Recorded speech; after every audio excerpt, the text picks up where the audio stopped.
আমার নাম হাসান আহমেদ। হাসান আহমেদ, বয়স কত? 35। 35। আপনার জন্ম জেলা কোথায়? নারায়ণগঞ্জ। নারায়ণগঞ্জ। বলেন হাসান ভাই, কি গল্প আপনার একেবারে ছোটবেলা থেকেই শুনতে চাই। ছোটবেলা থেকে শুরু করি না। আমি একজন গৃহস্থ পরিবারে জন্ম আমার। বাবা কৃষক ছিলেন? আমার বাবা কৃষক ছিলেন। হুম। তা আমার বাবা কৃষক ছিলেন, কিন্তু আমরা ছোট্ট থেকে দেখেছি আমাদের অনেক সম্পদ আর কি, হুম। প্রায় 30 বিঘার মতো আর কি। আমরা নিজেদের জমি? জি জি, নিজেদের। কয় ভাই বোন ছিলেন আপনারা? আমরা 7 ভাই 2 বোন। ওকে। তখন ছোটবেলায় আমি আবার একটু আলসা ছিলাম, কাজ কাজ করিনি, হুম। একটু মানে দুষ্ট ছিলাম আর কি। তা কাজ করি না আমি। ওই যখন ক্রিকেট খেলাটা আপনার হতো, এই যে 1990 আর কি, 1999 যখন ওয়ার্ল্ড কাপ হয়, তখন আমি এত নিশে মানে হয়ে গেছে আমার, এই খেলা না দেখলে আমার ভালো লাগে না। আচ্ছা। যখন যেখানে খেলা হইতো আমি যেতাম গা। কোন ক্লাসে আপনি ওই সময় পড়ছেন, পড়াশোনা করেন? পড়ছিলাম 3 পর্যন্ত। এই সময় 3 পর্যন্ত পর্যন্ত পড়ে আপনি বাদ দিয়ে দিয়েছেন? বাদ দিয়ে দিছি আমি, আর যাই নাই। কিন্তু আমার এরকম কাজ করতো যে আমি জীবনে বানাম পারবো না। হ্যাঁ, কিন্তু আমি সব পারি, অঙ্ক পারি, হিসাব পারি, সব পারি। কিন্তু তারপর থেকে যেমন ক্রিকেট খেলায় যখন আসক্ত হইলাম, যখন আপনার এই ক্রিকেট খেলা আমি 2099 থেকে 2000 সালে যখন মর্যাদা পাইলো বাংলাদেশ ইন্ডিয়ার সাথে, এরকম কোনো ভুল নাই যে আপনার একটানা 10 বছর মতো আমি না দেখছি। ঠিক আছে, আমি এরকম হয়েছে আপনার ওই যে আটা রুটি, যেটাকে বলে রুটি, আমাদের মানুষ লইতো মানে 10-12 জন 20 জন, ওই তাদের জন্য রুটি বানাইতো। আমি কি করতাম, আগে সকালবেলায় 2টা রুটি আপনার ওই কোর্সে রাইখা দিতাম। আচ্ছা। রাইখা দিতাম, ওই খেলা পরের দিন খেলা, আমি খেলার মাঠে চলে যেতাম। তো খেলা দেখতাম।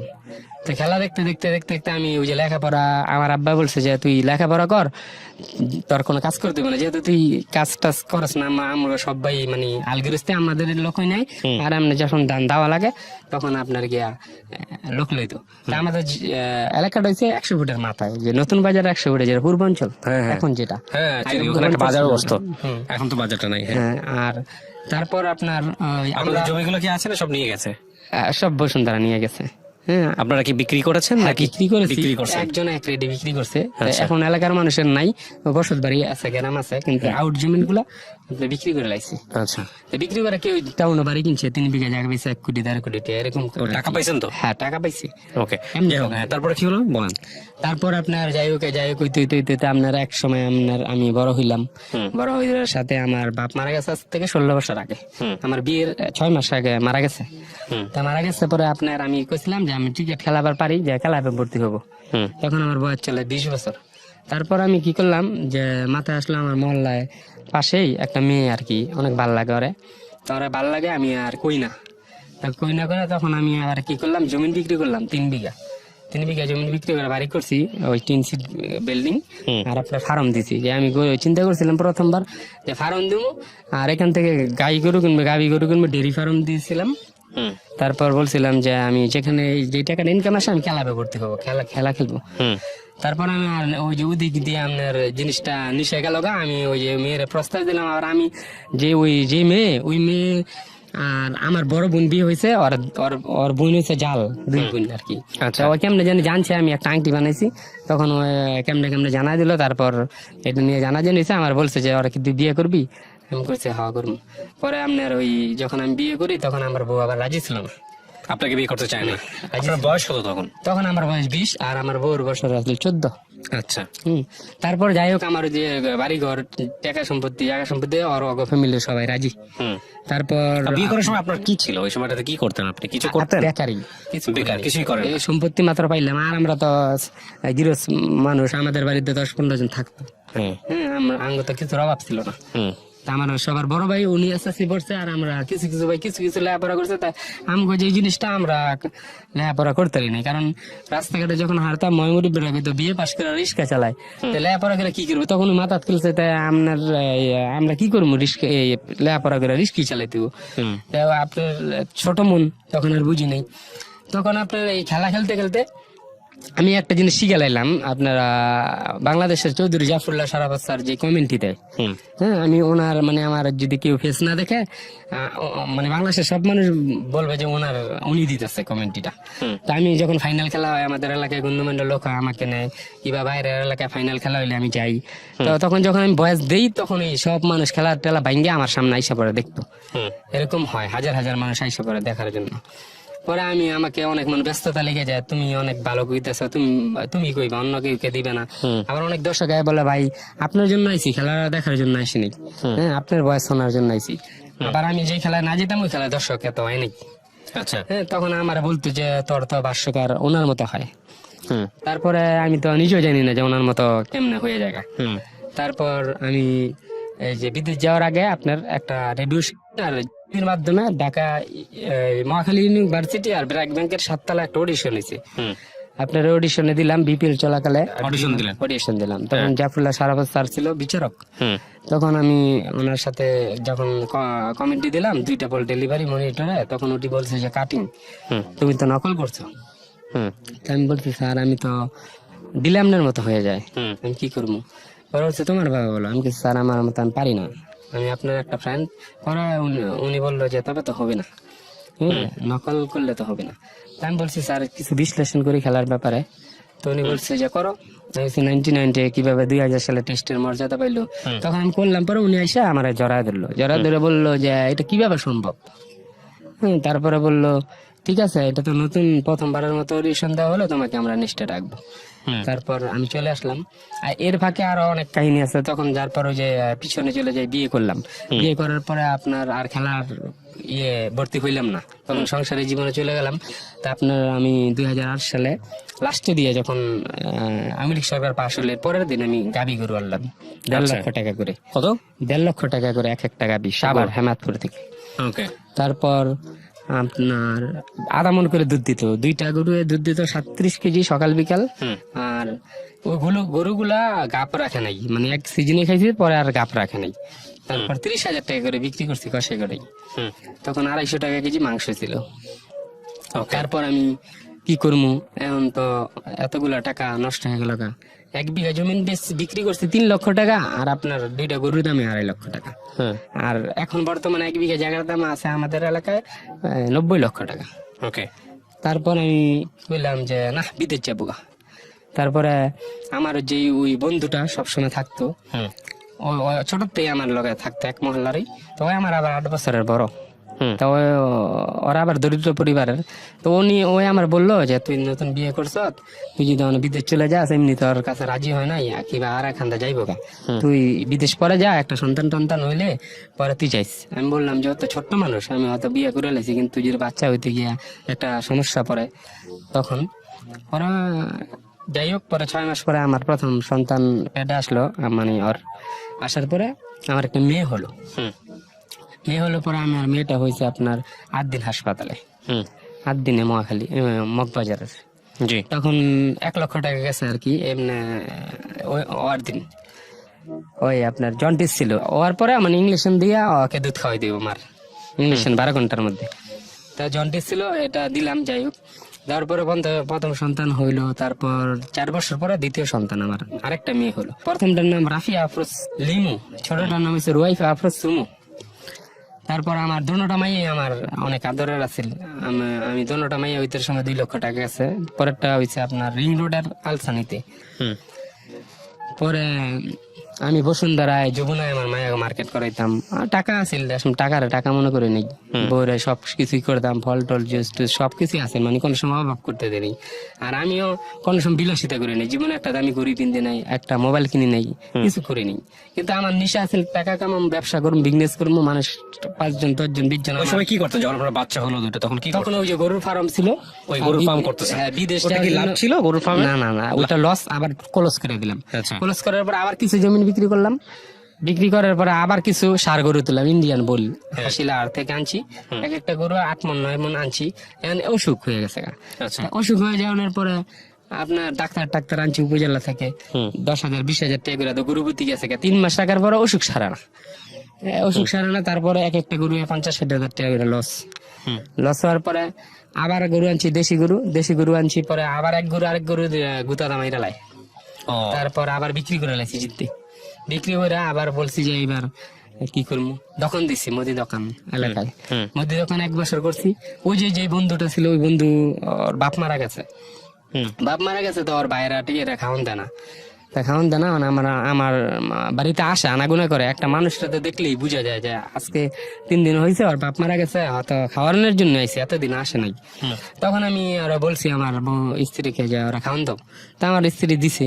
ও সবসময় আইতে যে কোনো সময় আমি বলছি তুই যে কোনো সময় আবি, খাবার খাই যাবি, সমস্যা নেই। আপনার বন্ধু? হ্যাঁ।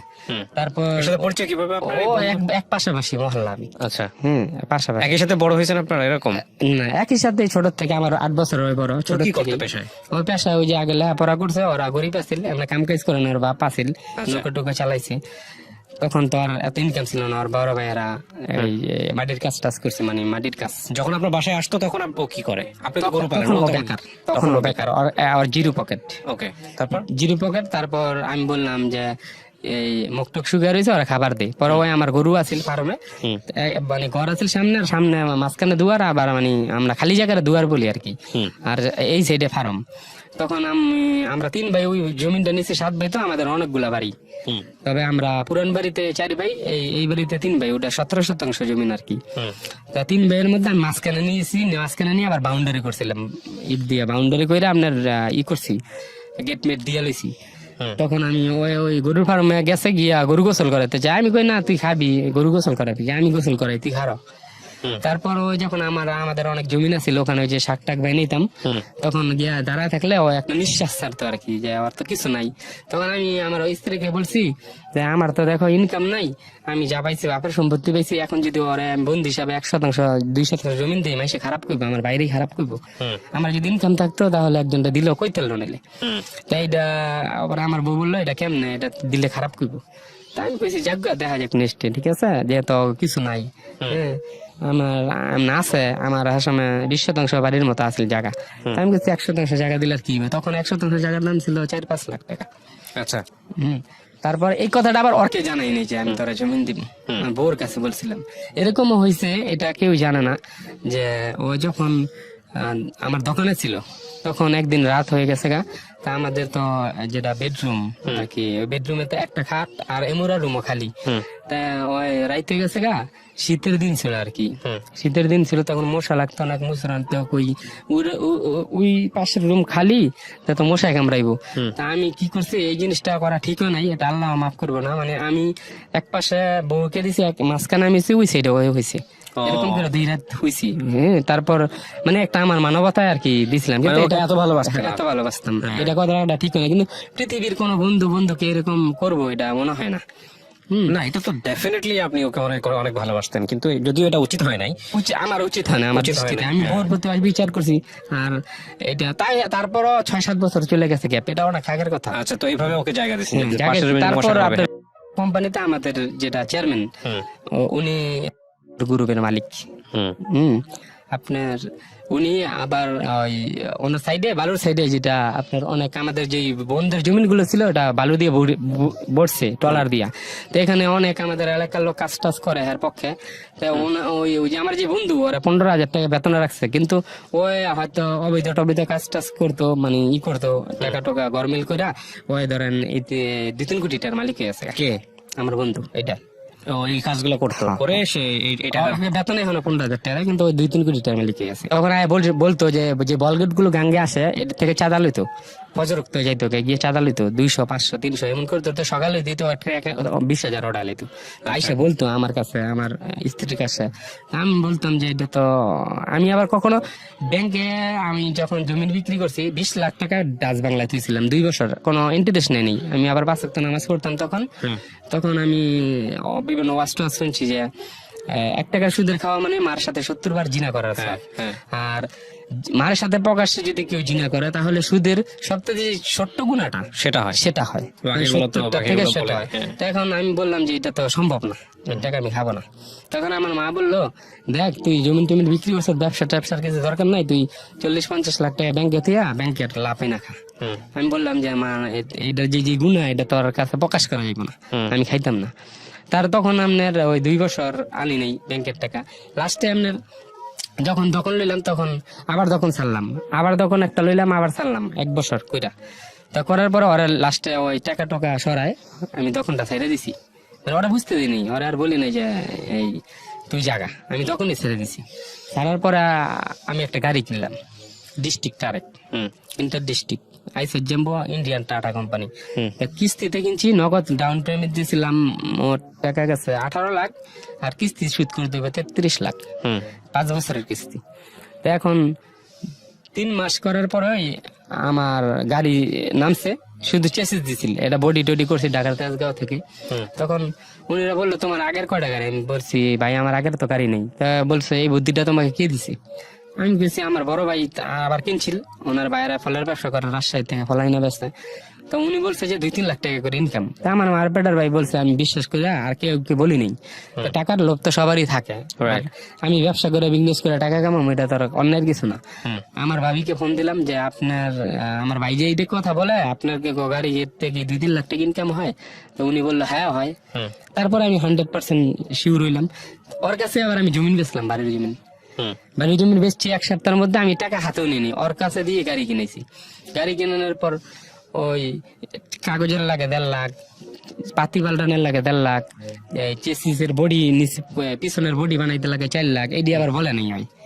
তো এগুলো লাগে। তখন আমি গাড়ি ছাড়লাম, গাড়ি ছাড়লাম পরে আমি ওই তাজগাঁও ওই গ্যারেজের মালিক যেটা, উনি জহির আর কি, ওনাদের আবার 6-7টা গাড়ি আছে টারেক।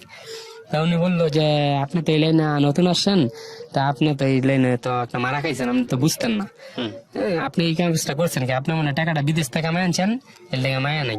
আলাম কইছে ভাই বিদেশ থেকে এমনি কামাও, আমার বয়সই তো অল্প, আমি টাকাটা জমিন বেচছি এর লেগেই। তারপর আমি তো ছোটতে একটু ট্যালেন্ট আসছিলাম আর কি, ব্যবসা ট্যাবসা করবো ই করবো, আমি লেখাপড়া করি নাই কিন্তু অনেক এমনি একটা অনেক ট্যালেন্ট আর কি, এমনি অঙ্ক টঙ্ক সব মিলাইতে পারি। কেউ আছে হিসাব নিয়ে ক্যালকুলেটার বয় না, আমার লড়াই হিসাব নেই। আর এরপরে আমি জহির সাহেবকে বললাম যে ভাই আচ্ছা আমার একটা রেডি হিসাব দেন তো, মাসিক খরচ কত এটার আর ইনকাম কত হবে, আপনি ইনকামটা পরে দেন, মাসিক খরচটা বার করেন। বা আপনার যদি চাক্কা গাড়ির চলে ভালাসির চলে 6 মাস পরে পাল্টাই দিব, পাল্টাইতে হলে কত লাগবো? 6 মাস পরে পাল্টাইলে 2.5 লাখ লাগবে পুরো সিট পাল্টাইলে, তাই বছরে 5 লাখ। 5 লাখ মানে প্রতি মাসে 45,000, আর সার্ভিসিং এর 10,000, 55,000, আমার কিস্তি আছে 55,000, 1,10,000। আবার ইঞ্জিন নষ্ট হইলে আমি বললাম কত লাগবে, 3-4 লাখ। আমি ইঞ্জিন ছাড়া হই তাহলে আমার তো এই টাকাটা চাক্কার টাকাটা প্রতি মাসে 45,000 তুই তা গাড়ি চললো, গাড়ি চলার পরে 1 মাসে আমার টাকা দিল 55,000, আর চাক্কা বাস্ট করে লেগেছে 2টা, চাক্কার দাম 66,000। বাংলা বাজার থেকে পুরান টাউনের চাক্কা আনলাম 2টা 66,000 টাকা দিয়া। এখন আমার প্রশ্ন হলো যে আমি এত টাকা ইনভেস্ট করলাম, আমার বউ যদি বলে কিংবা আমার পরিবার ফ্যামিলি যদি বলে যে 20 লক্ষ টাকা 30 লক্ষ টাকা ব্যবসা ইনভেস্ট করার পরও যদি ব্যবসায় আবার ভরতে হয় নতুন অবস্থায়, তাহলে এই ব্যবসা করে কি লাভ? আপনার গাড়ি ছিল কয়টা? একটা। কার কিনছেন, পিক আপ কিনছেন না ট্রাক কিনছেন? ইন্টারডিস্ট্রিক্ট ট্রাক, ওই পাবনার ড্রাইভার ছিল, আমার ভাই ড্রাইভার হওয়া করে। তো উনি চাক্কা বাস্ট করে লেগেছে, আমি বলছি যে এই চাক্কাটা বিক্রি হয় কত? 100 টাকা না। তা আমার ভাই বলছে যে 6 মাস চলার পরে, ওই গ্যারেজের মিস্ত্রি বলছে 6 মাস চলার পরে এটা গ্যারামিন বেচে বিক্রি হয় 15,000 করে পুরান চাক্কা। তাহলে আমার চাক্কা বাস্ট হইলো 15 দিনে, একটাও বিকতো না। তারপরে আবার বাস্ট করে লইলো। তখন আমি চিন্তা করলাম কি নতুন অবস্থায় যদি আমার এরকম হয় তাহলে পুরান হইলে ইঞ্জিন নষ্ট হইব, এটা নষ্ট হইবে, এটা নষ্ট হইবে, তখন তো আমার বাড়ি ঘর পেছালাই দিব। হ্যাঁ, তারপর আমি বললাম যা লসে বিক্রি করলাম। তা আমার বাইরে বললাম বিক্রি করে দাও, না তোরটা তুই বিক্রি করে, আমি এটাত নাই। তারপর আমি যেমনি হোক বিক্রি করলাম। বিক্রি করার পরে আবার এমনি এমনি চলতেছি। দেখা গেছে আমার যে জমিনটা আছিল, ওই বাড়িটা ছাড়া আরো আউটে জমিন আছিল 14 শতাংশ, ওটাও বিক্রি করছেন? 14 শতাংশ জায়গা আমার একটা আশা আছিল যে যখন 50 লাখ টাকা হইব তখন আমি এটার মধ্যে 5-6 তলা বাড়ি করে ভাড়া দিব, হ্যাঁ, আর নিজে একটা টুকিটাকি ব্যবসা করবো। তখন ওই গাড়ি কিনা লাইলো, এই জায়গাটা আমার নষ্ট করে লাইলো। তখন আমি বললাম এতগুলো টাকা আমি কি করবো, কেমনে তুলবো? তখন আমার এলাকায় যারা জুয়া খেলতো আর কি, তাস খেলতো, তখন আমি বললাম যে বড় জুয়া খেলা কই হয়? তখন একজনে নিয়ে গেছে। পরে আমি তো জুয়ার মধ্যে ঢুকে গেলেন? হ্যাঁ, জুয়ার মধ্যে ঢুকে গেলাম। কেন ঢুকলেন? টাকা তোলার জন্য? ওই টাকা তোলার জন্য গাড়ি। তারপর আমি 2 দিনে 4 লাখ টাকা আইডালেছি। 4 লাখ টাকা আইডালেছি। পরে আমার বউ তো তখন জানে না, হ্যাঁ, আমার জানে যে আমি আবার খেয়ার কিনতেছি, আবার ফার্মে গরু তুলবো, আমার ফার্ম কিন্তু রেডি করাবি। তখন আমি গরু কিনবো, কুড়া বসি কিনছি, অনেক কিছু কিনছি। তখন ছিল বৈশাখ মাস আর কি। তখন কিনলাম 70-80 হাজার টাকার ওই যে খেয়ার যেটা ধানের আটি, এটি কিনলাম। কেনার পরে এখন গরু যেই টাকা দান ওই টাকা সব আইডালেছি। আইডালার পরে তখন তো টাকা ফুরাইলে তো ঘরের জিনিস, ঘরের মানুষ জানবে যে টাকা কই। তখন মানে আমি বললাম যে আমি তো জুয়া খেলে লেছি। তখন কয় যে বিশ্বাস করে না মানুষ, না ওর 5 ওয়াক্ত নামাজ পড়ে জুয়া খেলতে পারে না। তারপর আমি কি করবো, তারপর আমার বাইরে বললাম আমি অর্ধেক বেছিলাম বাড়ি। তারপরে ওনারা বলতেছে অর্ধেক বিক্রি করলে 16 লাখ টাকা দিন। তখন আমি বলছি মাইসে তো 50 লাখ টাকা বলে বাড়িতে 16 লাখ টাকা। তারপরও হিসাব করছি আমার মাঝখানে জমিন, আমি যদি মাইসের কাছে বেশি মাঝখানে মানুষ আসবো, হ্যাঁ তবে কম হইলো। আমার মায়ে বলছে যে ভাই করে দিয়ে 10 লাখ টাকা কম হইলো দিয়ে সারা জীবন থাকবার দিব। তারপর আমার ছোট ভাইয়ের কাছে বিক্রি করছি, ছোট ভাইয়ের কাছে আমার পিঠেরটা যেটা, ওই আবার বন্ধুটা জমিন বিক্রি করে কিনছে। কিনার পরে আপনার আবার ওই টাকাই ডালেছি জুয়া খেলা। ওই টাকা জুয়া খেলছি, আবার দোকান দিছি আমার ওই করে রোডের পার বাড়ি ছিল, ওখানে দোকান দিছি। দেওয়ার পরে এমনি এমনি এমনি এমনি জীবন চলতে থাকলো। আমার ছোট মাইয়া হইলো, ছোট মাইয়া হওয়ার পর আস্তে আস্তে বড় হইতে থাকলো। তখন আবার ওই অর্ধেক বেচা 10 লাখ টাকা খরচ করে আর অর্ধেকে বিল্ডিং করছি, একতলা বাড়ি করছি ছোট করে, একতলা বাড়ি করছি সুন্দর টুন্দর করে। পরে আবার মাথার মধ্যে আবার বুঝ চাপলো, আইপিএল খেলা হইতেছে, তখন আবার আইপিএল খেলা আবার 10 লাখ টাকা এটা নিলাম। তারপর ওইটুকু বিক্রি করে নিলাম। এটা আপনার বিক্রি করছি 2013-তে, 2014-তে। 2014-তে বিক্রি করার পর পরে আমার আর জমিন কিছু নাই। তারপর আমার স্ত্রী যায় নাই আমার কাছ থেকে। মানে কি এই বিক্রি করলেন বলতে 2014-তে, 2014-র আগে আপনার কাছে কত টাকার প্রপার্টি ছিল? কতটুকু জমি বিক্রি করছেন আপনি? আগে আপনি জমিন বিক্রি করছেন কত টাকার সেটা বলেন তো, মানে কত শতক জমি বিক্রি করছেন আপনি? প্রায় সবকিছু মিলে 70 কাঠা। 70 কাঠা জমি আপনি বিক্রি করছেন? আপনার তো আরো 7 ভাই বোন ছিল, বাকিগুলা কি পাইছে? ও না, আমাদের মোট 650 কাঠা জমি ছিল। ওরে বাবা, 70 কাঠা জমি বিক্রি করে কত টাকা পাইছেন আপনি? প্রায় এমনি আগে প্রথম বেচি 3 লাখ টাকা বিঘা থেকে শুরু করছি বসুন্ধরায়। এখানে কাঠার মানে কিন্তু আপনারা অনেকই কাঠার হিসাব বুঝবেন। 1.5% প্রায়। 1 শতক কত টাকা ছিল? 1 শতক মানে দানি জমি ছিল আলাদা, বাড়ির জমি আলাদা। হ্যাঁ। এখন আমাদের 1 শতাংশ 20 লাখ। ওই সময় কত ছিল? ওই সময় ছিল 1 শতাংশ। কোন সময় প্রথম যখন জায়গার মালিক হলাম 1 লাখ। তারপর আপনি জাস্ট আনুমানিক বলেন তো কত টাকার জমি বিক্রি করছেন আপনি? জমি 1.5 কোটি টাকা আমি নগদ ক্যাশ বিক্রি করছেন। এই 1.5 কোটি টাকা আপনি নষ্ট করছেন কোথায়? গরুর পেছনে? গরু লস। আমার ফ্যামিলি চলছে, গরু, জুয়া, জুয়া আর হচ্ছে ট্রাক যেটা কিনছিলেন ওইটা, এই তিনটার পেছনে আপনার 1.5 কোটি টাকা শেষ। 1.5 কোটি টাকা। তারপর আরো রেস্টুরেন্ট দিছিলাম, ওই মাঝখানে রেস্টুরেন্টে দিচ্ছেন, ওটা ধরা গেছে। ওটা ধরা খাইছি। আবার 5বার মধ্যে যখন ঢাকা উত্তর বাড্ডা বাজারে তখন দিছি, ওটা এখন বড় ভাই করতেছে। মানে আপনি যা প্রজেক্ট হাতে নিয়েছিলেন সবগুলো লস? লস, যেটাই যাই সেটাই লস। ওকে, তারপর আমি করলাম যে এখন কি করবো, 7-8 লাখ টাকা আছে, 10 লাখ টাকা বোন নামে দিয়েছিলাম। পরে এখান থেকে আবার 2 লাখ টাকা নষ্ট করে লাইছি। আচ্ছা, তারপর 8 লাখ টাকা আছে, তখন আমি বললাম যে আমি বিদেশ যাবো। আচ্ছা, আগে 3বার পাসপোর্ট করছি, 2বার মেয়াদ গেছে গা। তারপর লাস্ট বার প্রথম দিয়েছিলাম দুবাই, তারপর কাতার, লাস্টে সৌদি। তা আমি তখন আমি মাঝখানে আবার যখন আমার একবার অসুখ হলো 27 বছর আগে, তখন আমি স্বপ্নে দেখছিলাম আমি তখন যখন 5 ওয়াক্ত নামাজ পড়ি, যে আমাদের মসজিদের বারিন্দায় নামাজ পড়তেছি আসরের টাইমে, আমি চাই দেখি কি আমি কাবা ঘর আমার নিচে আর কি 3 তলার উপরে আমি কাবার মানুষগুলা ঘুরতেছে। ঘুরতেছে, আমি আবার আমার ফুফাতো ভাই উনি 5 ওয়াক্ত নামাজ পড়ায়, সকালে মক্তব্য বাচ্চা পড়ায়, ওনারা এমনি গেলাম। উনি বলছে তোর স্বপ্ন তো ভালোই দেখছ। তা আমি বললাম তখন তো আমি বড় আজ করলে লেভেলে 10 বার করতে পারি, তখন আমার তো টাকার অভাব নেই। তখন আমি বাচ্চা মানুষ তো ওই কারণে আর করিনি। তখন আমার মা আছে, এখনো মা বাইজে আছে। আমার মাকে বললাম আপনি হজ করেন, আমি আপনার সাথে যাই। তা আমার মা তো বিথু টাইপের ডরায়, কয় না আমি যেতাম না। তারপর আমি আর বাদ দিলাম। তারপর যে সময় লাস্টে আমার কিছুই নেই, এই 8 লাখ টাকা সম্বল আছে, তখন আমি জুয়া খেলি টুকিটাকি।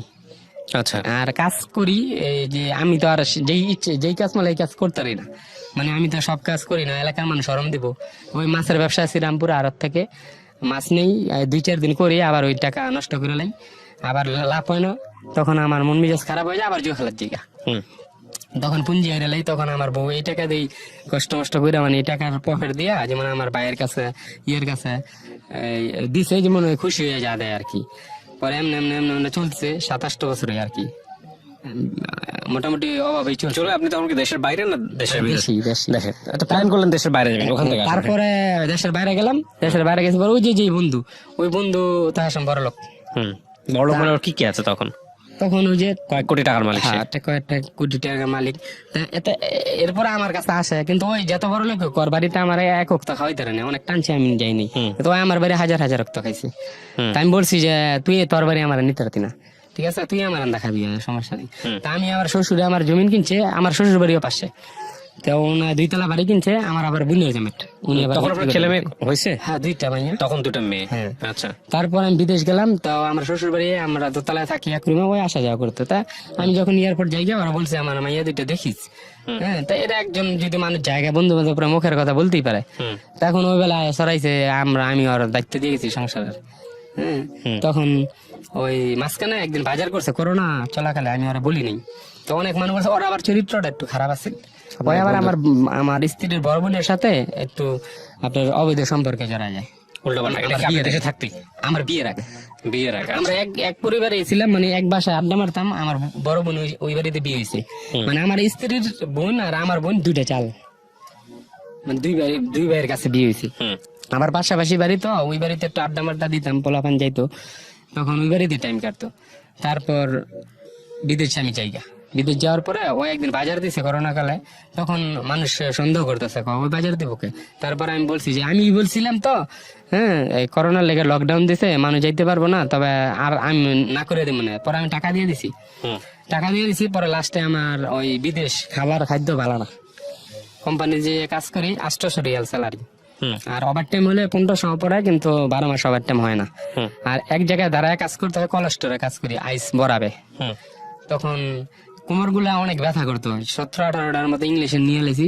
তারপরে আমি চিন্তা করলাম যে আমি যদি অনেকবার ইংলিশে নিই, আমি এই 32 বছর বয়সে বাংলাদেশে একবার ইংলিশে নিয়ে নিই, হ্যাঁ, আর 2 বছরের মধ্যে আমি 18টা ইংলিশে নিয়ে এলেছি ব্যথার, তাহলে তো একসময় যদি কিডনি ড্যামেজ হয়ে যায় আমি টাকা পাবো কি? হ্যাঁ, আবার আমাদের কোম্পানিতে কিডনি ড্যামেজ হয়েছে অনেকগুলা মানুষের। তারপর আমার ভিতরে একটা ডর হয়ে গেছে। পরে আমি বললাম আমি একবার এক্সাক্ট দিয়ে চলে আসবো, তা কোম্পানি আমার ছাড়ে না। কোম্পানি আমার 4 মাস স্থানান্তর করেছে, আমি ডিউটি করি নাই, 2 বছর করছি আর 4 মাস করি নাই। এই 4 মাসের এই ফাঁকে আমার স্ত্রী ওর সাথে সম্পর্কে জড়া গেছে। বুঝলেন কিভাবে আপনি? এখন বুঝলাম, তখন বুঝি নাই। আচ্ছা। বিদেশ থাকাকালে তো বুঝি নাই। আপনার কাছে এটা পরিষ্কার হলো কবে থেকে? সেই এই যে পরিষ্কার হলো 2-3 মাস আগে। কি হয়েছে? 5-6 মাস আগে। কিভাবে হয়েছে ঘটনাটা? ঘটনা হলো তারপর আমি বিদেশ থেকে আসলাম, ওই আমার ফোনে কম কথা বলে। তারপর আমি আমার 11 তারিখে আসার কথা ছিল, জানুয়ারি মাসে।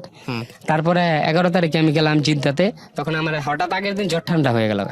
তারপর আমার নেগেটিভ আসলো রিপোর্ট, আমার ফ্ল্যাট বদ্ধ।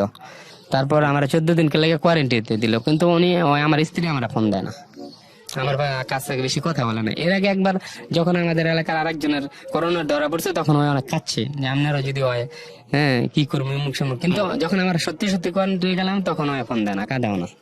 তখন আমি বললাম যে আগে 5-6 মাস আগে একজনের পাশের আমার মহল্লার মানে অনেকজনই কোম্পানিতে, প্রায় 26-27 জন। তারপর আমি বললাম যে ওর লেগে ডরে কাতলি, হ্যাঁ আমার যদি হয় তবে আমার হইলো, এখন আমার ফোন দাস মেলা করে। তখন আমি মাইন্টেনে নি আসলাম, আমার ওই বন্ধু রিসিভ করলাম আমার এয়ারপোর্ট থেকে 2 মাইয়া নিয়ে। তারপর 3 দিন ওই কি করলো, 12টা বাইজে গেল গা। আমার শাশুড়ি বলতেছে আমার দোনো মাইয়া আমার সাথে আইসা পড়েন, নানিরাও কইতেছে তোরা আমার লোক আয় পর, আর আমার বউ কইতেছে থাক কাজ খাওয়ার আনতেই থাক বাসায়। তারপর 1 দিন গেল, তারপরে 2 দিন গেল। আমি আর বলি না যে সন্তান আইসি বিদেশ থেকে, 3 দিন 4 দিন 5 দিন হয়ে গেল, সন্তান সরায় না পাশ থেকে। একটা খাট, তা আমি প্ল্যান ছিল পাশের ফ্ল্যাটে ভাড়াটা 15 দিন পরে যাইব গা, ওইটাই আপনার 2টা রুম আর একটা ড্রয়িং রুম, ওইটা নিব, ওইটা ভাড়া 4000 টাকা। কইছি যে ওইটা নিম, ওইটা খালি হইলে ওইটা নিম গা। তারপর ওই যে বন্ধু যেটা সকালে 6টা বাজে আমার বাসায় এসে পড়তো, আবার রাইতে 12টায় যাইতো, 3 ওয়াক্তই খাইতো, একটা না 7 দিন খাইলো। তা আমি তো মাইন্ডে নিই না। এখন যখন ওই যে আমি তখন চিন্তা করলাম একবার এসে বললাম, তা আমি তখন নিমো। তা আমি আমার বউরে বললাম যাদের টাকা নাই পয়সা নাই, আর তো জামাই বউ বিজনেস করে না, আমি একটা দোকান লই টাউনে, তুমি অর্ধেক আর আমি অর্ধেক টাইম মিলাই জিলা করবো, বরদাশীল ভাবে জামাই বউ থাকলে তো কোনো মাইন্ড না, সমস্যা না। তো ওই গিয়া বলছে কি ওরা দিয়ে আমি পিঠা বেচাম, হ্যাঁ এটা করাম এটা করাম, ওই গিয়ে ওরা ফুলাইছে। আর আমারে খেপাইছে যে এই করতো না কে কাম করতে করে খাইতো না কে, হ্যাঁ পিঠাই নি দিবি মুখ সুমুখ এটা। তারপর ওরা বললাম যে এরকম দখন লেলে দোকানদারি করে না মানুষ, পরে বলছে কাম করে খেলে তোর ভাত কামুকে। পরে আমি একটা থাবড়া দিছি, ওই যে ওর কথা স্মরণ কিরা। তারপরে আমার বন্ধু বললো যে কিরে তুই দি তোর চোর দিকে চাওয়ান জানা তুই যেন মার্ডার করে লাবি। আমি চিন্তা করলাম কিরে ওই আমার শিখাই দিল, আবার ওই উল্টা রিয়াকশন নাই। তখন আমার বউ চলে গেল রাগ করে, পাশের বাড়ি ওর বাড়ি ছিল ওই বাড়িতে। তা আমি বলছি রাগ করে চলে এসে যাক, পরে আসে না, আরো 4-5 দিন গেলাম মানুষ টানুষ নিয়ে আর আইব না, ভাত খেত না। তাই আমি বলছি ঠিক আছে ভাত না খেলে আর কি করা। তো ওই বলতেছে যখন তো তুই যেই জায়গা তাকে টাকা রাইছ, তুই যে বিদেশ যাওয়ার আগে আমি জুয়া খেলতাম, যেই জায়গায় টাকা রাইছ এই জায়গা তুই যাইতে হবে তোর। তুই এই ব্যবসা বাণিজ্য করে কিছু করতে পারতি না জীবনে, টাকা হইলে বউর অভাব নেই, মুখ সুমুখ এটা এটা হেন তেন। তখন আমার মনে জানা দিছে কি রে ওই শিখায় খায় নাকি আমার বউর সাথে কোনো কিছু আছে, আমার ধ্বংস করতে চায়, করতে চায়। তখনও আমি এটা চিন্তা করি, আবার আমি ওই নিশা আবার জড়া গিয়ে আপনার টাকা হাইরা লাইলাম 20,000। তো 20,000 হাইরা লাইছি পরে ও আমার বউ বলতেছে পরের দিন আমি লক লয়ে গেছি, পরে টাকা দেখাইলে পুরা টাকা দেখাইলে আমি যাবো। ওই যে বিদেশ করে যে টাকা আনছিলাম 5 লাখ, ওই টাকা ইয়েতে তুলছি ব্যাংকের থেকে ব্যবসা করার জন্য। তখন বলতেছে পুরা টাকা দেখাইলে আমি আসবো। পরে আমি পুরা টাকা দেখানোর জন্য আবার গেছি জুয়া খেলতে, আবার গিয়ে এটা লেছি, আবার গিয়ে রেলেছি। এখন ওই জানে আমি নিশ্চিত আনবো, আমার বন্ধু জানে যে নিশ্চিত আনবো, ওরা এটা দিয়ে দিছি শেষ।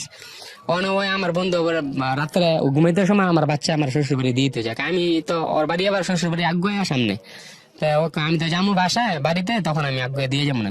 তা আমি ওরা পাঠাই আমার সন্তান আইনা দেওয়ার লেগে, স্ত্রী আইনা দেওয়ার লেগে, ওই আর উল্টা গিয়ে আনতা কি কয় এটা তো আমি যাই না পাশে পাশে। তখন আমি একদিন গেলাম মানুষ নিয়ে আনতে, তখন ওই কইতেছে আমি যাবো আমার সময় নাই। আমি কোথা তুই জাগা, তুই জায়গা তোর কাজ থাকলে সমস্যা নাই। আমি তো পরে দাঁড়ায় রইলাম, পরে 20 মিনিট পরে আইসা দেখি পিছনে ঘরের হাইসের মধ্যে পিছনে দাঁড়ায় রয়েছে। তখন আমি চিন্তা করলাম আর কিছু কই না, আমি দাঁড়া রয়েছে কে, মানে 20 মিনিট আগে গেছে গা। তারপরে আমি আইসা বললাম, আইসা পড়ছি, পরে এরকম গ্যাঞ্জাম চলতেছে, পরে নগদ ক্যাশ সব আমি শেষ করে দিয়েছি। তারপর 4 লক্ষ টাকা আছিল আরেকজনের কাছে, এখন আমার কাছে নগদ ক্যাশ নাই। তারপরে আমি চিন্তা করলাম যে যেটা আরসি আর যে টাকা রয়েছে এই টাকা আমি সন্তানকে দিব 3 লাখ টাকা, আর 1 লাখ টাকা দিয়ে ব্যবসা করবো। আমার বউ রাজি না, কয় না যে টাকা রয়েছে 1 টাকা তোরা দিব না। আমি কিছু 10,000 টাকাই দাও, আমি মাছের ব্যবসা করি, কয় না কাজ করতাম। আর আমি তো জীবনে মাটির কাজ টাজ মাইসের কাজ করি নাই, মাইসের তো শরম দিব। আমি দরকার পড়ে শাকসবজির ব্যবসা করি ফুটপাতের। পরে না কইতেছে, পরে আইছে কয় আমু যদি সংসার চালাই তোরা চালাইবা, আর নাইলে নাই, টাকা দাও হইব না। তা আমার কাছে আডানো নাই। ওই যে সময় আবার ওই যে আমার বন্ধু ফলো করলাম, একবার দরজায় ইশারা দিয়ে বলতেছে মানে যা। পরে আইলো, আর পরে ওরা আবার ওই হইতেছে আমার বন্ধু কয় আল্লাহ টেয়ার ডর দেখাইছে লেগে গেছে। আমি আবার যে বলছি যে যদি তুই না আসিস আমার 4 লাখ টাকা, আমি আমার সন্তানও চিনি না তোরও চিনি না, 4 লাখ টাকা আমি নিয়ে আমি কি আর কষ্ট করবো, রাস্তায় থাকবো। তারপরে ওই আইসছে, আবার পরের দিন ওই ফ্ল্যাটে গেলাম, ওই ফ্ল্যাটের মানুষ গেছে গা এই 15-16 দিন পরে আসছে, পরে 2 রাত আসিল পরে ওই আমার সাথে মানে শরীর টাচ করবে না কিবা যেটা আর কি। আমি আর করি না, বেশি জোরাজোরি করি না, যেহেতু সন্তান আছে, একটা 14 বছরের মাইয়া আছে, আমার ছোট মাইয়া কইতেছে। তারপর আমি বললাম যে একদিন আমি রোডে বসে রয়েছি, বলতেছে আমার বন্ধু বলতেছে তুই আমি দুপুর টাইম যে আমি ভাত খেয়েছি। তখন আমি 3 মিনিট পরে আইসা পড়ছি, আইসা দিয়ে ওই আমার বউর সাথে রুমে, মানে অন্য কিছু দেখি না, আমার বউর সাথে রুমে। আমি বলছি যে তুই রুমে কে, তুই না তোর বাসায়, কয় আমার সালারে বেলা ডাক দিতে হয়েছে, আবার ব্যাট টিকিট খেলে। পরে আমি কই কি ব্যাপার, ওই বললো যে এমুডার খুলি দেখেছে অগ বাসায়, আমার বাসায়। পরে এই জিনিসগুলো আবার তখন একটু মাইন্ড নিতে আছি আমি, কিন্তু প্রকাশ করতেছি না। তারপর ওই যে বউ আবার আসলো 1 মাস পরে আসলো। পরে একদিন রাত্রে আমি কইছি আচ্ছা একটা হাসা কথা কইবা, এই যে ওর সাথে যে আবার মানুষও কানাকানি করে। আমার শাশুড়ি আছে 4টা আর কি রানিং, আমার শ্বশুরে বিয়ে করছে অনেকগুলা, 4টা এখন আছে। তা আমার শাশুড়ি গুলা বলতেছে আপনার ওই ছাড়াই সব ঝামেলা লাগাইতেছে আপনার সংসার। তখন আপনার সংসারে ঝামেলা লাগাইতেছে এই ছাড়াই। আমি বলছি যে আগে তো অনেকবার আইনা দিছে, ওই বলে না সিরিয়াসলি ভাবে আনে না, ওই তো আপনার সংসার ভাঙতেছে। পরে আমি আমার বউর ওই যে এই রাত্রে জিগেলাম যে আচ্ছা একটা হাসা কথা কইব, ওর সাথে কি আমার সম্পর্ক আছে কিবা, যে আমি এমন সেদিন দেখলাম এমন দায়া পড়লো, আবার এইটা এমন মানে জিগেছি। পরে ওই ফায়ার হয়ে গেছে, কইছে না তবে তোমার লাগে আর সংসারই করা যাবে, তুমি যেহেতু আমার সন্দেহ করছো সংসারই করা যাবে না। আল্লাহ আমি কইছি যে ঠিক আছে যদি ভালো না লাগে তবে তুমি যাও গা। পরের দিন সকালে গেল গা, যাওয়ার পরে 1 মাস হয়ে গেল গা। এখন আমি ওই যে 4 লাখ টাকা বাকি আছে, ওই টাকা আস্তে আস্তে আবার আইনা আবার আমার বন্ধুই আইনে দিতেছে। আমি যে সময় 4 লাখ টাকা আনি মাইসেতে, তখন ওই লোকে যায়, ওই লোকে গিয়ে আইনে গুনে দেয়, অতই রাখে রাইয়া। আমি তো আর মাইন্টে নেই নি যে ওই কাম করবো। পরে আমি যখন শেষ, তা আমি এখন ঘর ভাড়া দিতে পারি না। ওই আবার ওর বোনের বাসায় থাকে এমুরা সামনে, তখন ঘর ভাড়া দিতে পারি না। আমার লাস্টে কি করলাম, এখন আমার সব শেষ, টাকা আর নাই। তা আমার সন্তান মাঝখানে আইতো, আবার আইতো না, আইতো আবার আইতো না, ডাকলে আইতো আবার আইতো না। পরে আমার সন্তান বলতেছে একদিন হঠাৎ 2 মাইয়া কইতেছে, কয় তুমি আর আমাদের সাথে যোগাযোগ করার চেষ্টা করবে না। আপনাকে? হ্যাঁ, আচ্ছা। আমার ছোট মেয়ে কইতেছে, কয় তুমি আর আমাদের সাথে যোগাযোগ করার চেষ্টা করবে না ভবিষ্যতে। তা আমি আর অভিমান করে, যেহেতু আমার বাড়ির সামনেই আর কি, একটানি সামনেই ওদের গেট, তা আমি আর ওই হিসাব করে ডাকি, মুরগি টুরগি পাকাই, ভাত পাকাই আমি এক্সট্রা। পরে ডাকলে ওরা আয় না, খায় না। তারপর আমি আর যাই নাই। পরে আমি লাস্টে যখন আমার শাশুড়ি তাল্লা লাগাইলো রুমের মধ্যে, আমি আর ভাড়া দিতে পারি না, বেকার। এখন আমি চিন্তা করলাম আমি কাজ করবো। তা একটা চাকরি পাওয়া হয়েছিল এমবি কোম্পানি, যে ব্রিজ টিরিজ করে। আমি আবার পাক শাক পারি মোটামুটি, বাবুরচির আর কি 15,000 টাকা স্যালারি।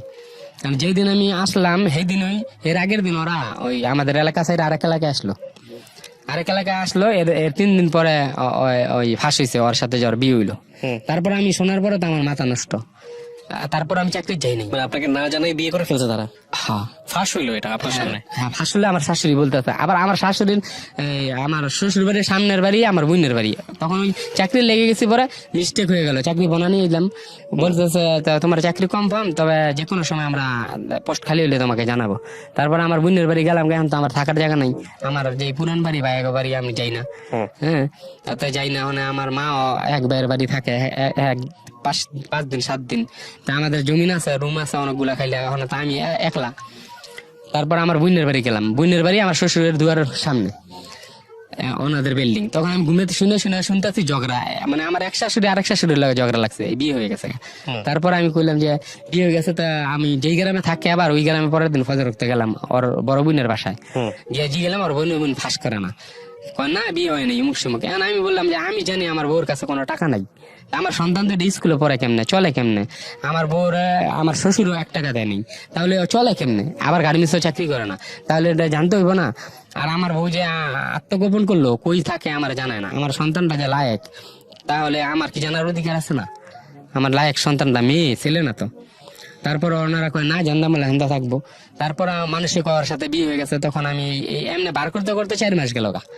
4 মাস যাওয়ার পরে লাস্টে একদিন গিয়া পাইছি ঠিকানা মতো, ঘরে গিয়ে দিই ফ্রিজ সবকিছু নিউ আর কি, নতুন যমুনা ফ্রিজ, আপনার ম্যাট্রিক্স, এই ফোমের। তারপর ওর হাতে দেখি টাচ মোবাইল, আরেকটা বাটন মোবাইল। তো ওই যে বন্ধুর নাম্বার ওরা দিয়ে আমি ঘরে গেছি, পরে আমার 2 সন্তান বাইরে দিয়ে আমার চেয়ার পারতেছে, বলতেছে আমরা থাই না, বড় মাইয়া কইতেছে। আর পাশাপাশি মহিলা ছেলে কইতেছে মা এটা কিরকম বাপের দিয়া কইতেছে আমরা থাই না, তবে তুই আসলি দেন্দা উই রেছত। পরে আমি ওই ওর ঘরে গেলাম, আরো আগে একবার বিছাইছিলাম, এই ঘর আমি মিস্টেক করছিলাম। তো ওই ঘর আমি দিকুরে যাওয়ার পরে ওই ঘরে ওরা পাই, ওই ঘরে পাওয়ার পরে আমি ওরা এমন অবস্থায় দেখলাম যেমন একটা নর্তকী যে এমনি থাকে এমপি মন্ত্রী জন্য অপেক্ষা করার লেগে, এরকম স্টাইল ওরা করে লেছি। 20-25 হাজার টাকা দামের লেহেঙ্গা পিন্ধনো, এরপরে টাচ মোবাইল টোবাইল, মানে গেট আপ একদম ভিআইপি। তারপরে টাচ মোবাইল দিয়ে ফোন দিতেছে ওই আমার বন্ধু যায় ওরে। তারপর আমি তো নাম্বারটা দেখে চিনালাইছি পরে আমার মাথা নষ্ট। তারপর আমি মোবাইলটা নিয়ে ওর থেকে জোরে বিয়ে করছে ওরা? হ্যাঁ, তারা আপনাকে জানাই নাই? জানাই না, এর 6-7 মাস আগে বিয়ে করে আসছি, আমি জানতাম না। তারপর ওর 2টা সন্তান আছে, ওর একটা মেয়ে আছে, একটা ছেলে আছে, 5-7 বছরের ছেলে আছে আগের ঘরের? হ্যাঁ, আগের ঘরের বউ আছে। তখন বউ ছিল আগের ঘরের? আগের ঘর এখনো আছে রানিং। আমরা 2টাই বউ এখন? আমার বউকে বিয়ে করে বাইরে রাখছে, গোপন রাখছে, আত্মগোপন। আচ্ছা। টাকার মালিক আছে ওর বউ বলছে, ওর বউ কইছে লেগে আমার বলতেছে 2 বছর ধরে যে আরেকটা বিয়ে করবো, 5 ওয়াক্ত নামাজ পড়ে। আমার বউ আবার 5 ওয়াক্ত নামাজ পড়তো, 5 ওয়াক্ত নামাজ পড়ে।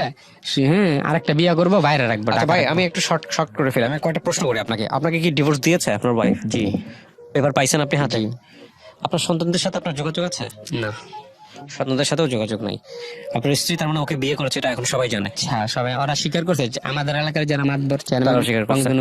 আপনার যেটা হচ্ছে যে আপনার যে বন্ধু, তার সাথে আপনার কোনো সম্পর্ক আছে এখন? এখন এই যে এই 1 মাস ধরে 2 মাস আগের থেকে নাই, যেদিন পাস করলো আপনি ওকে কখনো জিজ্ঞেস করছিলেন যে তুই এই আগে কাজটা অনেকবার জিজ্ঞেস করছি ভাই। না না আপনি বিয়েটা জানার পরে ওকে একবার জিজ্ঞেস করছিলেন যে তুই কাজটা কেন করলি? বিয়ের আগে যখন কানাকানি হয়েছে তখন ওরা বারবার জিজ্ঞেসি, ভাই এই কাজটা যদি হয় আমি মেনে নিতে পারতাম না, এই কাজটা যদি হয় তুই, যে আমি তোরে সবসময় বিশ্বাস করছি। না না মাইনে তো আপনি নিতে পারবেন না, সেটা আমি জানি, আপনি জানেন, সবাই জানে। কিন্তু কথা হচ্ছে যে ওকে একবার একটা প্রশ্ন করা উচিত ছিল না যে তুই এত ঘরের মধ্যে, আমার ঘরের মধ্যে থেকে এত ভালোবাসা তোকে এই দিলাম, প্রশ্নটা তো অনেক তুই বলছি, কেন এই কাজটা করলি? মানুষকে বলি না, অনেক বলছি, মানে ওরাকে এইভাবে বলছি যে এটা তো আমি মেনে নিতে পারতাম না, যদি অন্য মানুষের সাথে হয় এটা আমি মেনে নেবো, কিন্তু তুই আমার বন্ধু, আমি তোর বিশ্বাস করছি, তো এখন যদি তুই এই কাজ করো তা আমার দুর্বলতার সুযোগ নি স্যার। হ্যাঁ, আর আমার দুর্বলতার সুযোগ নিয়ে এই কাজটা করা কি ঠিক আছে? তো উনি বলছে, ওই বলছে করে নাই, বারবার অস্বীকার করছে, বলছে কেমন তার এক পর্যন্ত দেখাইতাম বার করে, মানে এরকম ভাবে রাখছিল রে। আপনি শুধু আমাকে বলেন, আপনি, আমি আর গল্পের ভিতরে যাচ্ছি না, যেহেতু আপনার সন্তান আছে, উনি এখন অন্য ঘরের স্ত্রী, দরকার নাই। আপনি শুধু আমাকে একটু বলেন তো গল্পটা আপনি কেন বললেন আজকে আমার কাছে বা লাখো মানুষের কাছে? বললাম যে আমি যে বিশ্বাস করলাম, আমার বউর প্রতি আপত্তি নাই, আমার বউ গেছে আমার আছে, আর ওরা অনেক ভালোবাসি, এখনো মিস করি, আমি প্রতি রাতে স্বপ্নে দেখি। হ্যাঁ, আমি ওরা বলতে পারতাম কিন্তু না, বউ কাছে আপত্তি নাই কেন আপনার? আপত্তি আছে, কিন্তু ওই যে আমার বন্ধু তো ওরা বিশ্বাস করে আমি আছি বাড়িতে, এই কারণে আমার না, আপনার বন্ধু তো বন্ধুর জায়গায়, কিন্তু বউ তো আপনার বন্ধুর চাইতে অনেক অনেক বেশি গুরুত্বপূর্ণ আপনার জীবনের ক্ষেত্রে এবং অনেক বেশি ক্লোজ। সেটা বউ তো, বউয়ের সাথে তো আর বন্ধুত্বের কম্পেয়ার হতে পারে না। এখন কিন্তু আমার বউয়ের বউর- আপনার আপত্তি থাকবে না কেন? আমার বউর আপত্তি আছে, এই কারণে বললাম যে আপত্তি আছে দেখি তো আমি এখনো বিয়ে করিনি। আচ্ছা, আরেকটা জিনিস যেটা, সেটা হচ্ছে আপনার মাত্র 2 মাসের হলো, 3 মাস হলো জেনেছেন, এখনই সিদ্ধান্ত নেওয়ার কিছু আসে নাই বিয়ের। কিন্তু আপনার সন্তানদের ক্ষেত্রে যেটা হয়েছে, আপনার 2টা মেয়ে, 2টা মেয়ের কেউই আপনার কাছে নাই। নাই, আমি এরকম বলছি সন্তান যে দেখ তোর মায়ের আমার ছেড়ে দিছে, আমি কিন্তু তোর মায়ের ছাড়ি নেই, তোর মায়ের ঘৃণা করার দরকার, তুই আমাদের কাছে আয়া পর, আমি দরকার পরে তোকে ডাল ভাত পারি যেমনি পারি, আমি তো বিয়ে করিনি। ঠিক আছে, ওদের সিদ্ধান্ত ওরা নিয়েছে। এখন আপনি আমাকে বলেন, আপনার আপনার যে সম্পত্তি ছিল, যে কয়েক কোটি টাকার সম্পত্তি, এগুলোর কি আছে? আপনার কিছু আছে? না, কিছু নেই।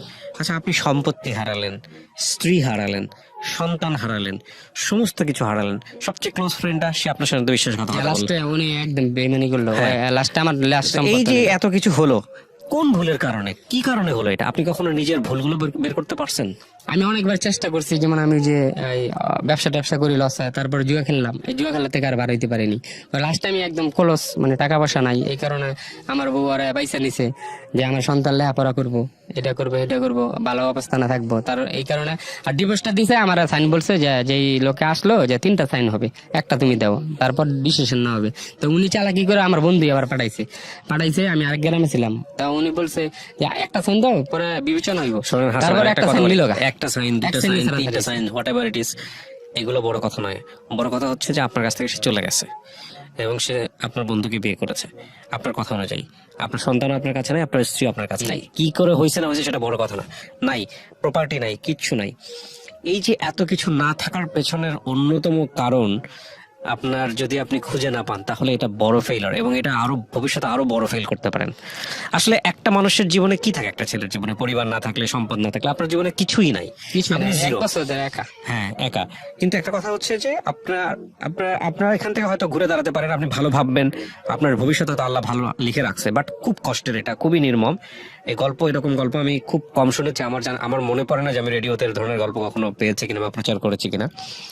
তবে গ্রাম অঞ্চলে একটা কথা আছে যে পুরুষের বল হয় টাকা, পুরুষের বল হচ্ছে টাকা, এবং পুরুষের পকেটে যতক্ষণ টাকা আছে ততক্ষণ পর্যন্ত সে পুরুষ। এটা গ্রাম অঞ্চলের কথাই বলা হয়, এবং এটা যে কতটা সত্য একটা পরিবার চালানো পুরুষের ক্ষেত্রে, এইটা বলে বোঝানো খুব মুশকিল। মানে এইটা যে সংসার চালায় বা যে কোনো ভাবে সংসারের হাল ধরে আছে, তার জন্য অর্থ কতটা ইম্পর্টেন্ট, আমার মনে হয় এই স্টোরিটা যারা শুনেছেন তারা খুব ভালো করে বুঝবেন। আমার আবার আরেকটা আছে, আমি যখন এই ব্যবসা করছি, ফুটপাতের ব্যবসা করছি, কোনোটাই আমার শুট করে নাই। ফজরের নামাজ পড়ে ব্যবসা আইছি, 2000 টাকা লস। মাছের ব্যবসা আইছি, শাকের ব্যবসা করছি, লস। ফল গেছি বাদাম তুলে কিনতে, উপরে 5 কেজি বড় দিয়ে নিচে সব দিয়ে দিছে, করাবরই লস। আপনি চেষ্টা করছেন, ভুল করার মধ্যে একটাই করছেন, জুয়া খেলছেন, এটা একটা বড় ভুল ছিল। আমি অন্য কোনো কিন্তু নিশা আপনি বহুবার চেষ্টা করছেন, সবগুলোতে আপনি ফেল করছেন। ফেল করছি। আমার মনে হয় যে এখান থেকে দুটো জিনিস শিক্ষা নেওয়ার আছে, যেটা একটু আগে বলছিলাম যে আমাদের এই যে পুরুষের বল হয় টাকা, এই জায়গাটা অবশ্যই হিসাব করে ব্যবহার করা উচিত। আর উনি যে এতবার ফেল করেছে তার প্রধানতম কারণ হচ্ছে ওনার জমি বিক্রি করা টাকার আগে উনি এই সব ব্যবসার কোনো জায়গাতে ওনার কোনো অভিজ্ঞতা ছিল না, কোনো জায়গাতে অভিজ্ঞতা ছিল না। সো কাঁচা টাকা উনি হাতে পেয়েছে। এখন উনি দেখেন, ওনার কিন্তু নিয়ত ভালো ছিল যে আমি ব্যাংকে রেখে ইন্টারেস্ট খাইতে পারি, সেটা আমি খাবো না, কারণ আমি ভয়ঙ্করতম গুণার একটা গুণা হচ্ছে ইন্টারেস্ট খাওয়া। ওনার নিয়ত ভালো ছিল, কিন্তু উনি সমস্ত জায়গায় ট্রাই করে করে করে করে করে করে সব জায়গায় ফেল করেছে। আর এটা ছিল ওনার পরিবারের জন্য সবচেয়ে শেষ টাকা, কারণ জমি বিক্রি মানে হচ্ছে ওনার অ্যাসেট বলতে আর কিছুই নাই। এটা এটা করে করে যদি উনি লস খেতে থাকে তাহলে ওনার সংসার জীবন বা ওনার ভবিষ্যৎ সমস্ত কিছু শূন্য হয়ে যেতে পারে। সেই জায়গাটায় একজন হলো জিরো থেকে হিরো হচ্ছে ওনার পাশেই, ওনার ঘরের মধ্যে ওনার বন্ধু। সে কিছুই ছিল না, সে যেভাবেই হোক না কেন, ন্যায় পথে অন্যায় পথে যেভাবেই হোক না কেন সে হিরো হচ্ছে, টাকা জমাচ্ছে। আরেকটা হচ্ছে এনার কাছে হালাল টাকা আছে, কিন্তু সামহাও উনি বিভিন্নভাবে চেষ্টা করে বিভিন্নভাবে ধরা খেয়ে খেয়ে জিরো হয়ে গেছে। একটা উঠেছে একটা নেমেছে, এবং এই জিনিসটার মাঝামাঝি থেকেছে ওনার স্ত্রী। ওনার স্ত্রী তারপরে ওনার সন্তানদের জন্য হোক, ওনার নিজের জন্য হোক, যেহেতু একটা একপাক্ষিক গল্প, হয়তো ওনারও অনেক অনেক ভুল আছে যেটা এই গল্পে উঠে আসেনি। উনি ওনার মতো করে সিদ্ধান্ত নিয়েছেন, আর ইনি দিন শেষে পরাজিত একজন মানুষ। এটা খুবই খুবই খুবই শিক্ষণীয় একটা গল্প। কোনো ব্যবসা, কোনো কিছুতে সেই পরিমাণ ইনভেস্ট করবেন না যেই পরিমাণ ইনভেস্ট আপনার একেবারে মূলধন থেকে করলে খুব রিস্ক হয়। কারণ যদি আপনার এক্সপিরিয়েন্স না থাকে তাহলে ওই টাকাটা কিন্তু আপনি কোনোভাবেই ফিরাই নিয়ে আসতে পারবেন না, এবং এটা লস মানে হচ্ছে একদম মূলধন থেকে লস। আপনি প্রফিট থেকে এক্সপিরিয়েন্স করতে পারেন। ধরেন আমি নিজেও খুব একটা যে ব্যবসায়ী মানুষ তা না, বাট আমি হলে কি করতাম, আপনি কোন একটা ব্যবসাতে প্রফিট করেছেন, সাফিসিয়েন্ট প্রফিট, আপনি সেই প্রফিট থেকে নতুন একটা বিজনেসের কথা চিন্তা করতে পারেন। তাও শুরু করতে হবে জিরো থেকে, স্টেপ বাই স্টেপ। কিন্তু ওনার ক্ষেত্রে যেটা হয়েছে, উনি না বুঝে না শুনে ট্রাকের পিছনে 20-30 লাখ 40 লাখ টাকা ইনভেস্ট করে ফেলেছে। একজনের মানুষের কথা শুনে উনি গাড়ি লাইনে নেমে গেছে। এই যে বিষয়গুলা, যার কোনো মানে জিরো লেভেলের এক্সপেরিয়েন্স নেই। আপনি কি নিজে গাড়ি চালাতে পারতেন? জি না, উনি গাড়ি চালাতেও পারেন না, সাইকেলে চালাতে পারে না। তার মানে দেখেন, একজন ড্রাইভার এসে ওনাকে কয় মাস পরে বলতেছে চাকা ফেটে গেছে, যে নিজে গাড়ি চালাতে পারে না, তার নিজে গাড়ি চালানোর সম্পর্কে কোনো এক্সপিরিয়েন্স নাই, তার 30-40 লাখ টাকা এই ধরনের এই জায়গায় ইনভেস্ট। তো এই যে বুদ্ধিগুলা দেওয়ার মতো মানুষ, এগুলো ওনার লাইফে কেউ ছিল না, এবং যে কারণে উনি কোটি টাকার মালিক হওয়ার পরেও উনি আজকে পথের ফকির। এবং পথের ফকির শুধু না, ওনার সংসার জীবন, ওনার 2টা বাচ্চা কেউই ওনার কাছে নাই। সুতরাং একটা কথা আছে না যে অর্থই অনর্থের মূল। এই অর্থ যে অনর্থের মূল, এটা আমি সারা জীবন শুনে এসেছি, বাট এটা কিভাবে অনর্থের মূল হতে পারে সেটার একটা বাস্তব এক্সাম্পল হচ্ছে আজকের এই গল্পটা। আমি আমার সন্তানদেরকে বলছি যে আমি একটা খারাপ মানুষ, আমি খারাপ মানুষ, আমার ব্যবসা করে সব লস, জুয়া খেলে সব লস। আমি যে 12 বছর তোকে খাওয়াইলাম, এইটা তো জুয়া খেলার মতো পাওয়া গেল গা। তোমরা আমার স্বীকার করো না। আমার মাইয়া বলে যে তোমার ডিভোর্স দিলে আমার মায়ে কইছে ভবিষ্যৎ গড়ে দিব। তারপর থেকে আমি আমার মাইয়াকে বলছি আমার নাম্বারটা। এটা যদি ওর মা ওকে শিখিয়ে থাকে, এটা যদি আপনার সন্তানের মুখ থেকে এটা বের হয়ে থাকে, তাহলে আমি জানি না এটা হয়েছে কিনা, তাহলে সে সন্তান হিসেবে সুবিধার সন্তান না, এবং সে কুলাঙ্গার ছাড়া কিছুই না। আমি শব্দটা ইউজ করলাম, কারণটা হচ্ছে সন্তান হয়ে কখনো বাবা বা মায়ের জাজমেন্ট করা যায় না। বাবা যদি খারাপও হয়, মা যদি খারাপও হয়, সে পিতা, সে মাতা, এবং তার জন্য দোয়া করতে হবে, রব্বির হামহুমা কামা রাব্বায়ানি সগীরা। কোনো মা, কোনো বাবা তার সন্তানকে যদি, ধরেন মা যদি কখনো সন্তানকে তার বাবার এগেনস্টে ব্যবহার করার চেষ্টা করেন, বাবা যদি কোনো সময় সন্তানকে তার মায়ের এগেনস্টে ব্যবহার করার চেষ্টা করেন, নিশ্চিতভাবে ওই সন্তান জীবনের একটা পর্যায়ে গিয়ে বুঝতে পারবে যে সেই মাটা ভালো না। আমি এই কথাটা বলছি আমার সন্তানদেরকে, না, এটা করা কখনোই উচিত না, এবং কোনোভাবেই করা উচিত না। সন্তানদেরকে যে শোনো, আমি যদি আজকে বিয়ে করে একটা বউলিয়া প্রতিবার্তি করে থাকতাম, তোমরা আমার কাছে আসতা, আমি দূর দূর করে তারা দিতাম, তাহলে তোমরা আমার অপরাধী বানতা। আমি যা করছি সব ভুল করছি, কিন্তু তুমি আমার নাম্বারটা নাও, মাঝে মাঝে কথা কেউ কয় তোমার নাম্বারও আমার লাগবে না। শোনেন, আমি একটা কথা বলি ভাই আপনাকে, আপনি এই বিষয়গুলো নিয়ে আপনি সবর করেন, ইন্নাল্লাহ মা'আস সাবিরিন, ধৈর্য ধারণ করেন, আপনি ওদের জন্য মন থেকে দোয়া করেন। আর যখন আপনি আল্লাহকে বলেন, আল্লাহ আমার সন্তানদের যদি আমার কখনো প্রয়োজন হয়, আমি যেন সেই সময়টা তাদের পাশে থাকতে পারি। আপনার সন্তানদের যথেষ্ট বয়স হয়নি, বয়স হোক, একটা সময় গিয়ে হয়তো তারা রিয়ালাইজ করতে পারবে। বড়র জন্য সামনের বছরে সিসি দিব 90 না, এটাও খুব একটা বয়স না, সময় ধরতে হবে, ধৈর্য ধরতে হবে, হয়তো একটা সময় রিয়ালাইজ করবে। আর আপনি যেসব জীবনে যত অভিজ্ঞতা হয়েছে আপনার, সেই অভিজ্ঞতা থেকে আমি যে কথাগুলো বললাম সেগুলো যদি আপনার কাছে গুরুত্বপূর্ণ মনে হয়, নেক্সট জীবনে আপনি একটু চিন্তা ভাবনা করে স্টেপ ফেলবেন। একটা জিনিস মাথায় ছোট রাখবেন, ভাই বলছে, যেটা ছোট আমার, ওই বিয়ে করে না, ও বলছে যে 8 লাখ টাকা দিব বিদেশ যাওয়ার জন্য। আপনি তাওয়াক্কাল তো আল্লাহ, আপনি আল্লাহর নাম নিয়ে। তখন আমি একদিন গেলাম মানুষ নিয়ে আনতে, তখন ওই কইতেছে আমি যামুগা আমার সময় নাই। আমি কইতে তুই জাগা, হ্যাঁ তুই জাগা, তোর কাজ থাকলে সমস্যা নাই। আমি তো পরে দাঁড়ায় রইলাম, পরে 20 মিনিট পরে আইসা দেখি পিছনে ঘরের হাইসের মধ্যে পিছনে দাঁড়ায় রয়েছি। তখন আমি চিন্তা করলাম আর কিছু কই না, আমি দাঁড়া রয়েছে কে, মানে 20 মিনিট আগে গেছে গা। তারপরে আমি আইসা বললাম, আইসা পড়ছি, পরে এরকম গ্যাঞ্জাম চলতেছে, পরে ওই নগদ ক্যাশ সব আমি শেষ করে দিয়েছি। তারপর 4 লক্ষ টাকা আছিল আরেকজনের কাছে, এখন আমার কাছে নগদ ক্যাশ নাই। তারপরে আমি চিন্তা করলাম যে যেটা আরসি ওই আর যে টাকা রয়েছে এই টাকা আমি সন্তানকে দিব 3 লাখ টাকা আর 1 লাখ টাকা দিয়ে ব্যবসা করবো। মানে আমার বউ রাজি না, কয় না যে টাকা রয়েছে 1 টাকা তোরা দিব না। আমি কাছে 10,000 টাকাই দাও, আমি মাছের ব্যবসা করে, কয় না কাজ করতাম না। আর আমি তো জীবনে মাটির কাজ টাজ মাইসের কাজ করি নাই, মাইসে তো শরম দিব, আমি দরকার পড়ে শাকসবজির ব্যবসা করি ফুটপাতের। পরে না কইতেছে, পরে আইছে কয় আমু যদি সংসার চালাই তোরা চালাইবা, আর নাইলে নাই, টাকা দাও হইব না। তা আমার কাছে আডানো নাই। ওই যে সময় আবার ওই যে আমার বন্ধু ফলো করলাম, একবার দরজায় ইশারা দিয়ে আমার বলতেছে মানে যা। পরে আইলো, আর পরে ওরা আবার ওই কইতেছে আমার বন্ধু, কয় আল্লাহ টেয়ার ডর দেখাইছে লেগে গেছে। আমি আবার যে বলছি যে যদি তুই না আসস আমার 4 লাখ টাকা, আমি আমার সন্তানও চিনি না তোরও চিনি না, 4 লাখ টাকা আমি নিয়ে আমি কি আর কষ্ট করবো, রাস্তায় থাকবো। তারপরে ওই আইসতে আমার পরের দিন ওই ফ্ল্যাটে গেলাম, ওই ফ্ল্যাটের মানুষ গেছে গা 15-16 দিন পরে আসছে। পরে 2 রেট আসিল পরে ওই আমার সাথে মানে 16 টাচ করবে না, কিবা যেটা আর কি আমি আর ই করি না, বেশি জোরাজোরি করি না। যেহেতু সন্তান আছে, একটা 14 বছরের মাইয়া আছে, আমার ছোট মাইয়া কইতেছে। তারপর আমি বললাম যে একদিন আমি রোডে বসে রয়েছি, বলতেছে আমার বন্ধু বলতেছে তুই আমি দুপুর টাইম যে আমি ভাত খেয়ে আসি। তখন আমি 3 মিনিট পরে আইসা পড়ছি, আইসা দিয়ে ওই আমার বউর সাথে রুমে, মানে অন্য কিছু দেই না, আমার বউর সাথে রুমে। আমি বলছি যে তুই রুমে কে, তুই না তোর বাসায়, কয় আমার শালারের বেলা ডাক দিতে হয়েছে, আবার ব্যাট টিকিট খেলে। পরে আমি কই কি ব্যাপার, ওই বললো যে এমুডার খুলি দেখেছে অগ বাসায়, আমার বাসায়। পরে এই জিনিসগুলো আমার আবার তখন একটু মাইন্ড নিতে আসি আমি, কিন্তু প্রকাশ করতেছিল। তারপর ওই যে বউ আবার আসলো 1 মাস পরে আসলো। পরে একদিন রাত্রে আমি কইছি আচ্ছা একটা হাসা কথা কইবা, এই যে ওর সাথে যে আবার মানুষও কানাকানি করে।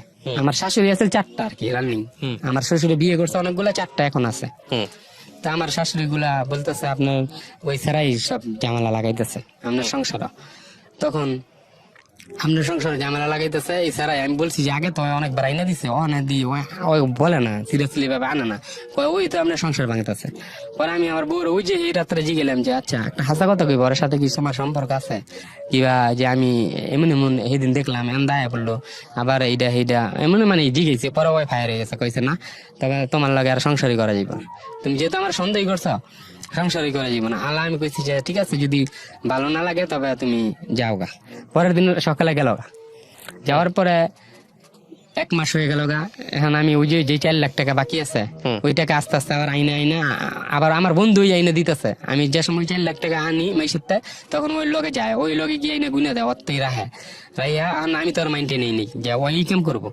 পরে আমি যখন শেষ, তা আমি এখন ঘর ভাড়া দিতে পারি না, ওই আবার ওর বোনের বাসায় থাকে এমুরা সামনে, তখন ঘর ভাড়া দিতে পারি না। মানে লাস্টে কি করলাম, এখন আমার সব শেষ, টাকা নাই। তা আমার সন্তান মাঝখানে আইতো আবার আইতো না, ডাকলে আইতো আবার আইতো না। পরে আমার সন্তান বলতেছে একদিন হঠাৎ 2 মাইয়া কইতেছে, কয় তুমি আর আমাদের সাথে যোগাযোগ করার চেষ্টা করবে না। আপনাকে? হ্যাঁ আচ্ছা। আমার ছোট মেয়ে কইতেছে, কয় তুমি আর আমাদের সাথে যোগাযোগ করার চেষ্টা করবে না ভবিষ্যতে। তা আমি আর অভিমান করে, যেহেতু আমার বাড়ির সামনেই আর কি, একটা সামনেই ওদের গেট, তা আমি আর ওই হিসাব করে ডাকি, মুরগি টুরগি পাকাই, ভাত পাকাই আমি এক্সট্রা। পরে ডাকলে ওরা খায় না। তারপর আমি আর যাই নাই। পরে আমি লাস্টে যখন আমার শাশুড়ি তাল্লা লাগাইলো রুমের মধ্যে, আমি আর ভাড়া দিতে পারি না, বেকার। এখন আমি চিন্তা করলাম আমি কাজ করবো। তা একটা চাকরি পাওয়া হয়েছিল এমবি কোম্পানি, যে ব্রিজ টিরিজ করে। আমি আবার পাক শাক পারি মোটামুটি, বাবুরচির আর কি 15,000 টাকা স্যালারি। যেই দিন আমি আসলাম সেই দিন এর আগের দিন ওরা ওই আমাদের এলাকা সাইডে আরেক এলাকায় আসলো। এর 3 দিন পরে ওই ফাঁস হয়েছে, ওর সাথে যাওয়ার বিয়ে হইলো। তারপর আমি শোনার পরে তো আমার মাথা নষ্ট। তারপর আমি চাকরি যাই নাই, মানে আপনাকে না জানাই বিয়ে করে ফেলছে তারা? হ্যাঁ, ফাঁস হইলো এটা আপনার সামনে? হ্যাঁ, ফাঁস হইলো। আমার শাশুড়ি বলতেছে, আবার আমার শাশুড়ির আমার শ্বশুর বাড়ির সামনের বাড়ি আমার বোনের বাড়ি। তখন ওই চাকরি লেগে গেছি, পরে মিস্টেক হয়ে গেল, চাকরি বানানি এলাম। বলতেছে তোমার চাকরি কনফার্ম, তবে যে কোনো সময় আমরা পোস্ট খালি হলে তোমাকে জানাবো।